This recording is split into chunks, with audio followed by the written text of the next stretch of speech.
好，那我们开始我们 C 加设计模式 Mediator 中介者模式的这场讲座。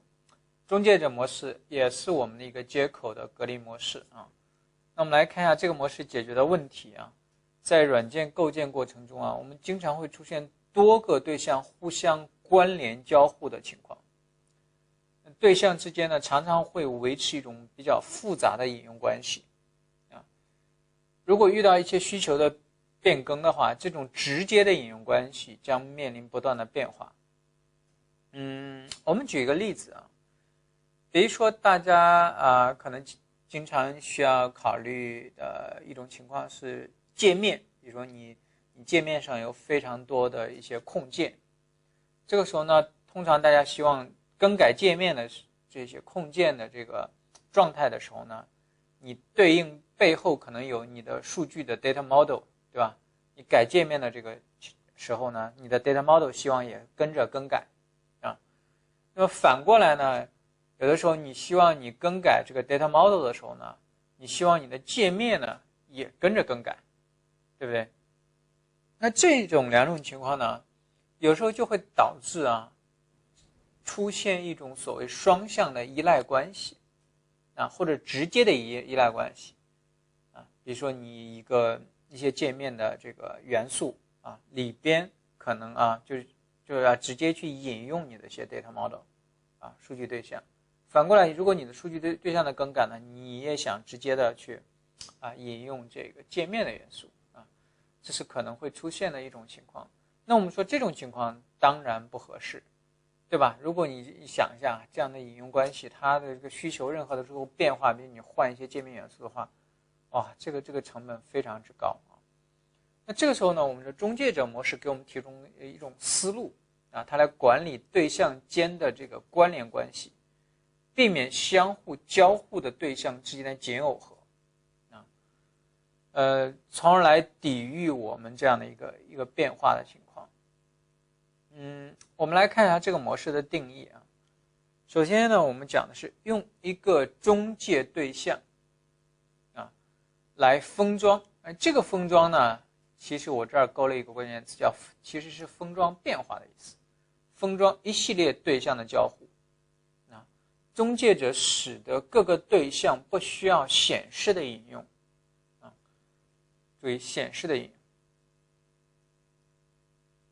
显示的引用是一个什么意思就是编译式依赖，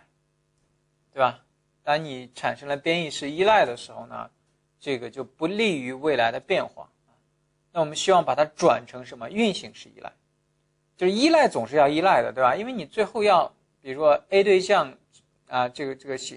的行为要导致 B 对象一个什么样的一个结果，这个时候呢，你总是要产生一个依赖关系的。但是我们不希望编译式依赖，我们希望转成运行式依赖。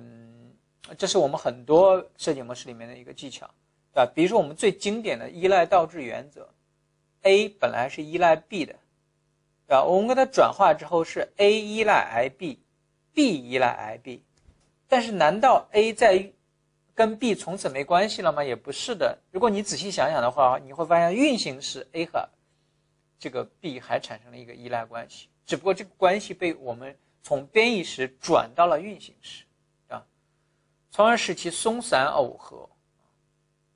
所谓松散耦合，就是我们能够管理变化的，而独立的改变它们之间的交互。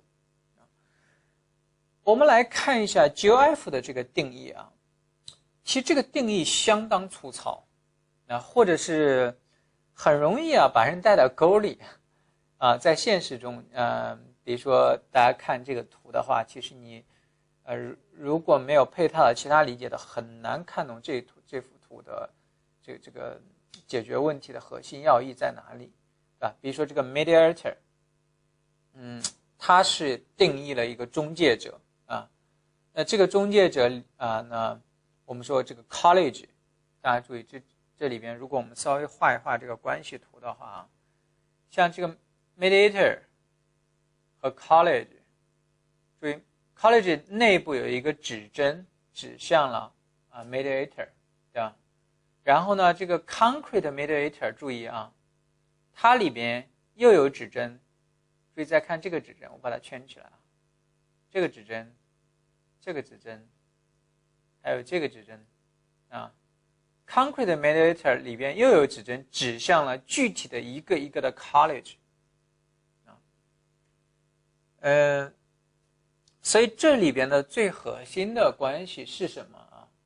啊？是 college 之间没有依赖关系。就大家看 concrete college 1和 concrete college 2啊，这两个对象之间是不依赖的，本来是应该直接依赖的，现在不做到直接依赖啊。那么他们都去依赖谁？依赖 mediator， 然后反过来呢 mediator 内部呢也要去依赖什么？这些 college。所以这个 mediator 和 college 之间是一个双向的依赖关系，但是 college 和 college 之间呢将不再产生任何依赖关系。就是我们通过这样一种方式达到了一个依赖的解耦。注意这幅图的本质其实只是描述了依赖解耦，并没有描述任何其他的东西。甚至那个 concrete college 1继承那个 college， concrete college 2继承那个 college， 在现实中间常常不是这个样子的或者讲就是 concrete college 1和 concrete college 2它两个这个之间的关系啊，就是常常不是体现出继承某个子类啊。当然它表现有时候会采用一些公共接口是 OK 的。我们来画一幅图啊，再来梳理一下这幅图描述的关系，我觉得更能帮助大家在现实中间去掌握和运用这个设计模式。那我们这边呢，我们调出一个白板，我们来画一个刚才我们说的一个关系啊。比如说我们现在有这样一个对象啊，1号对象啊，2号对象。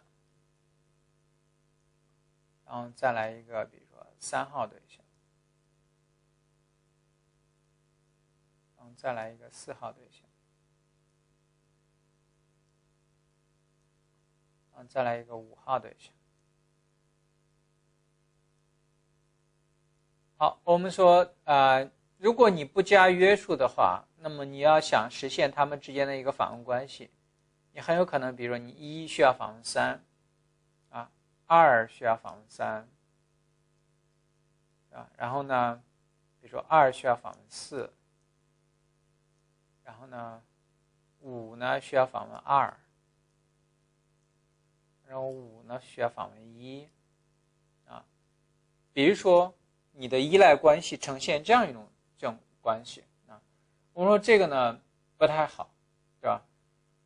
因为它产生了非常直接的各个对象之间直接的依赖关系。那我们希望呢提出一个新的对象来解耦它们之间的依赖关系啊。这个时候呢，我的这几个对象还在那里啊，比如说我的1号对象还在这里啊，2号对象呢还在这里啊。这个1、2、3啊、4、5都是咱们刚才的说的 college 啊。3号对象在这里，然后呢4号对象呢在这里，然后5号对象呢在这里。好，那我之前的依赖关系呢，我希望把它新的一个变化，我换一种颜色，我用蓝色来表示。比如说呢，这边我用蓝色呢，我写个 M， 这个 M 呢表示我们的 mediator 啊，就是我们的中介者。好，然后我让1呢跟中介者之间啊产生双向的依赖关系，2呢和中介者之间产生双向的依赖关系，3也如此啊，4也如此。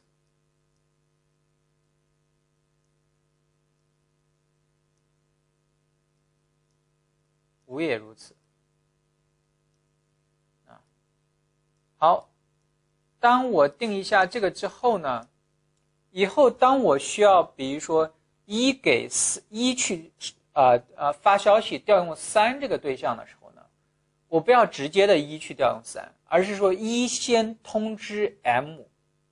M 再通知3啊。当然这个过程中就要牵扯到一个这个调用通知要定义一个调用通知的消息规范，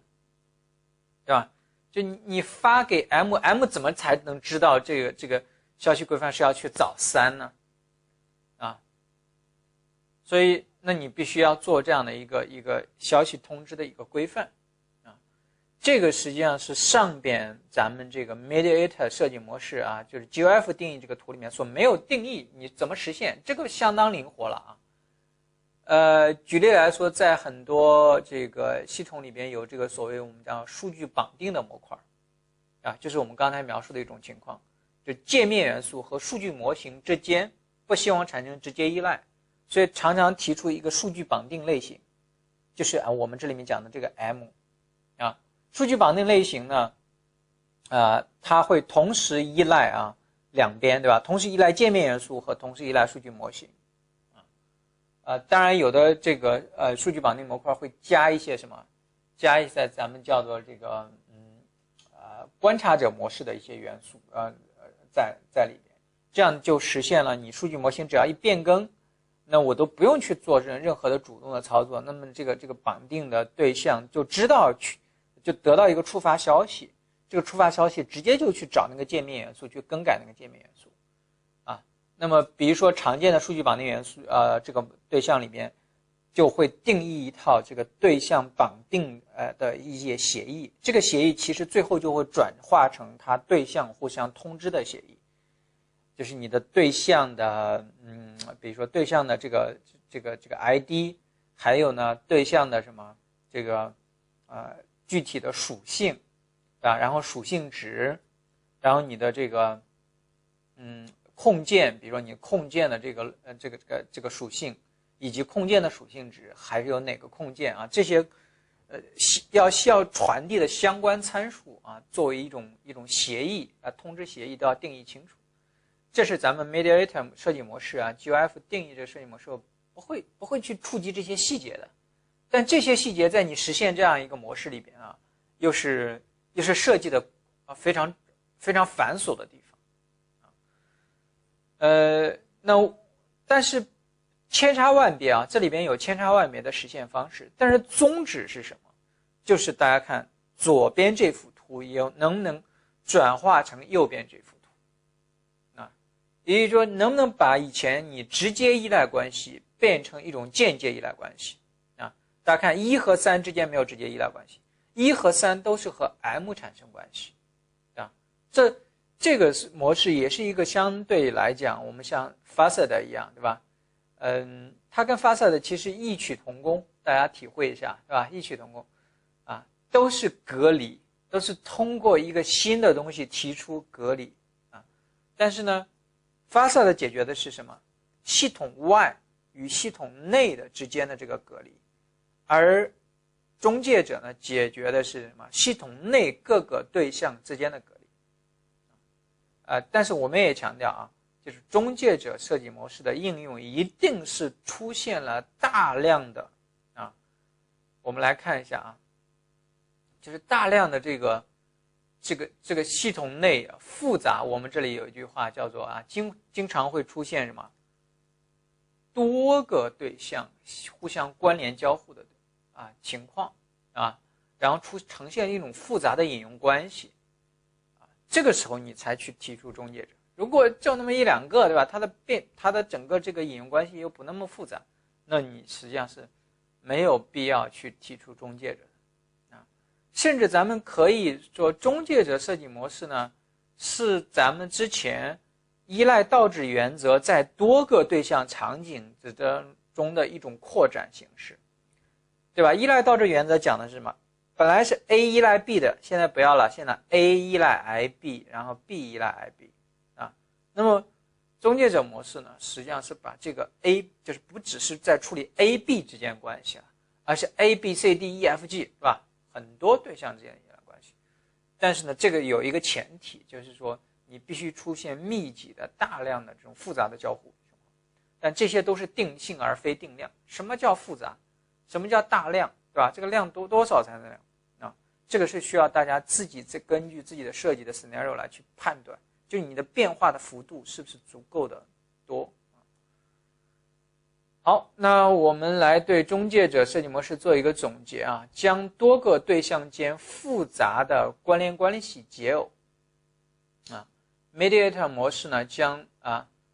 多个对象间的控制逻辑进行集中的管理。这个集中管理我刚才讲了，其实背后它是往往在实现细节上你需要定一套这种所谓这个调用机制的一个协议啊，变多个对象互相关联为多个对象和一个中介者关联，简化了系统的维护啊，抵御了可能的变化。那随着控制逻辑的复杂化mediator 具体这个的对象呢，实现可能会相当复杂，就是你那套协议的定义，这个时候可以对 mediator 对象有时候会进行一些分解的处理。那刚才我们也谈到了 facet 的模式是解耦系统间的对象关联关系，而 mediator 模式呢是解耦系统内的各个对象间的关联关系。好，那 mediator 模式呢讲到这里呢，我们其实这个小专题就是接口隔离模式这4个模式都讲完了，大家来回顾一下这4个模式是不是跟咱们说的这个接口隔离这个4个关键字非常之有关系，对吧？这也是我为什么把他们4个用我的所谓理式归类法我把它归到这样的一个类别里边，而没有按 GOF 的那种归类方法因为我觉得这种归类方法其实可以对大家去梳理它的这个理解和掌握更有帮助。那么我们再来回顾一下 facet 是解决什么？系统内和系统外，对吧？ proxy 呢解决的是什么？俩对象本来是可以直接依赖的，但是由于某种特殊的原因，性能的原因，安全的原因，分布式的原因等等，所以必须隔离，必须拆开。拆开之后就需要